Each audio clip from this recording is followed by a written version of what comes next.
अऊज़ु बिल्लाहि मिनश्शैतानिर रजीम बिस्मिल्लाहिर रहमानिर रहीम अल्हम्दुलिल्लाहि रब्बिल आलमीन अस्सलातु वस्सलामु अला सय्यिदिल अंबिया'i वल मुरसलीन व अला अहलि बैतिहि तय्यबीन अत्ताहिरीन व लअनतुल्लाहि अला अअदाइहिम अजमईन।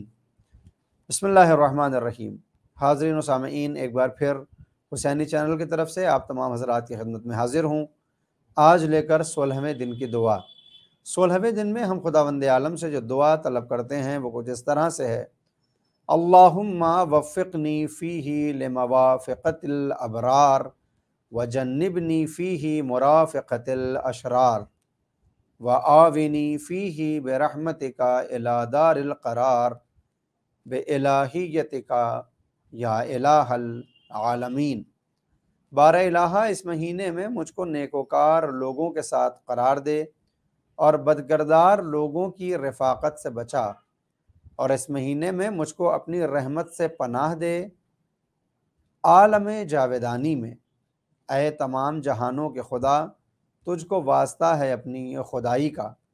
गौर फरमाएँ तो आज की दुआ में हम खुदावंद आलम से अबरार की मुआफ़क़त और अशरार से दूरी की दुआ तलब करते हैं कि अबरार वो अफराद होते हैं कि जो अल्लाह से नज़दीक अपने कामों की वजह से नेक शुमार किए जाते हैं, और अशरार वो अफराद हैं कि जिनके शर से दुनिया पनाह मांगा करती है और जिनके अंदर सिवाय शरारतों और मासियतों के और कोई अमल नहीं पाया जाता। अगर बात की जाए अबरार की, तो अबरार बेहतरीन सीरत के मालिक हुआ करते हैं। दुनिया के अंदर ये लोगों के लिए नमूने अमल होते हैं।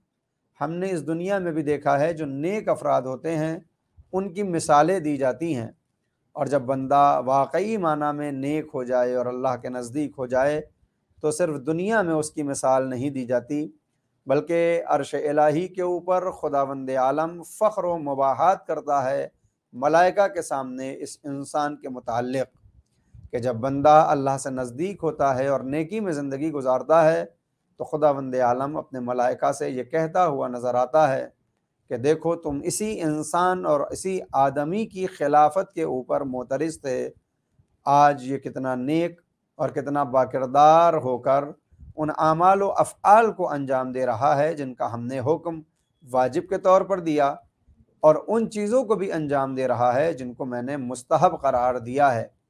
लिहाजा खुदावंद आलम मलाइका के ऊपर फ़ख्र मुबाहात करता है इन्हीं नेक अफराद के ज़रिए। नेमत में गर्क होना, नेकी के ज़रिए इंसान नेमत में गर्क हो जाया करता है। जब बंदा नेक होता है तो खुदावंद आलम उसकी नेक तीनत की बुनियाद पर उसके ऊपर नेमतों की बारिश किया करता है, और बंदा इस तरह से नेमत में गर्क होता है कि फिर हर शय को वो खुदावंद आलम तक पहुँचने का ज़रिया बना दिया करता है। लेकिन नेक अफराद के मुकाबले में कुछ ऐसे अफराद भी नज़र आते हैं जो शर पसंद होते हैं और जिनको हम शरीर अफराद कहते हैं। इन अशरार और बुरे लोगों की कुछ खुसूसियात और कुछ अलामतें हैं। नंबर एक, ये लोग उज़्र को कबूल न करने वाले होते हैं। जो शरीर अफराद होते हैं, जब उनसे उनकी गलती की तरफ उनको मुतवज्जे किया जाता है तो ये न सिर्फ ये कि अपनी गलती को नहीं मानते, बल्कि दूसरा इंसान अगर किसी बुनियाद पर कोई ख़ता कर दे और फिर वो उज़्र पेश करे तो ये उसके उज़्र को कबूल नहीं करते। यानी एक तरफ अपनी गलती को नादीदा यानी कोई अहमियत नहीं देते, और दूसरी तरफ उज़्र बयान करने वाले को के उज़्र को अहमियत नहीं देते। खुले आम गुनाह करने वाले अशरार अफराद वो होते हैं जो खुले आम गुमराही के रास्ते पर चलते हैं और गुनाहों को अंजाम दिया करते हैं। तीसरी अलामत अशरार की ये बयान की गई कि वो उलमा कि जिनका मकसद दीन और खुदा न रह जाए, बल्कि उनका मकसद और हदफ बस और बस दुनिया की मिल्कियत, जाहो हशम, मकाम व मर्तबा हो जाए, तो फिर दीन और शरीयत ने ऐसे अफराद को, ऐसे नाम नेहाद उलमा को अशरार की फ़हरिस्त में गर्दाना है। नंबर 5, सुखनचीन। जो अफराद सुखनचीन होते हैं, यानी इधर की बातों को उधर करना और उधर की बातों को इधर मुंतकिल करना, जिनका ये काम हो, قرآن، اہل بیت، روایات اور احادیث کی روشنی میں ایسے افراد کو شریر افراد کی فہرست میں شامل کیا گیا ہے۔ ایک جو اور اشرار افراد کی علامت ہے وہ یہ کہ وہ دوستوں کو آپس میں لڑوا دیا کرتے ہیں۔ وہ افراد کہ جو دوستوں کے درمیان جدائی کا باعث بن جائیں، دین اور شریعت میں ایسے افراد کو شریر افراد کی فہرست میں رکھا گیا ہے۔ ایک طرف اللہ کے ابرار بندے اور دوسری طرف اشرار بندے دکھائی دیتے ہیں، لہٰذا آج کی دعا میں خداوند عالم سے ہم اپنا شمار ابرار افراد کی فہرست میں کروا کر اشرار کی فہرست سے خارج ہونا چاہتے ہیں اور اس کی رحمت کی پناہ طلب کرتے ہیں۔ اس کی رحمت کے صدقے میں ہم اس عالم جاویدانی میں رہنا چاہتے ہیں کہ وہ عالم جاویدانی کہ جو اس دنیا کے بعد شروع ہونے والا ہے۔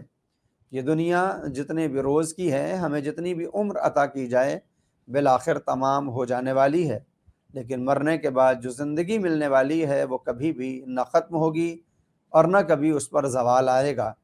لہٰذا انسان کو ہر وقت اپنی آخرت کو طلب کرنا چاہیے خداوند عالم سے، بالخصوص اس ماہ رمضان مبارک میں کہ جب خداوند عالم نے رحمت کے دروازوں کو کھول دیا ہے۔